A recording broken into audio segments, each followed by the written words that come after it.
Bon, il y a vraiment quelque chose qu'il faut que je mette vraiment au clair concernant le Reiki animal et le Reiki humain. Ça fait maintenant des années que j'entends à chaque fois que je parle du Reiki animal, mais le Reiki, c'est le même pour tous, humain, animal, végétaux. Le Reiki animal, c'est n'importe quoi, c'est un truc commercial ou je ne sais quoi.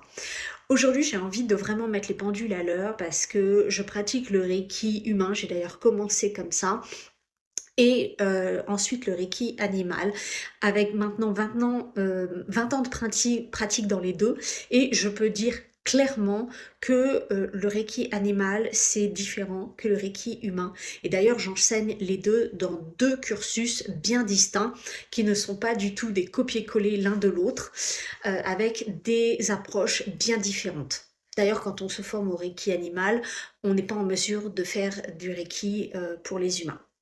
Donc, ce qu'il faut bien comprendre, c'est que les animaux ont une sensibilité, différente des humains, pour différentes raisons et ça nous demande, d'utiliser une approche qui est vraiment spécifique. Alors attention, je ne dis pas que, on va dire la technique du reiki humain n'est pas, applicable à l'animal. Elle l'est dans certains cas, surtout pour des animaux qui sont assez familiers à l'énergie ou qui n'ont pas vraiment de trauma nécessairement très profond, ou certains types d'animaux qui sont assez familiers avec l'homme, on va dire. Mais en général, et je peux vous dire que j'ai pu pratiquer avec beaucoup, beaucoup d'animaux différents au cours des 20 dernières années, le Reiki animal demande une approche spécifique.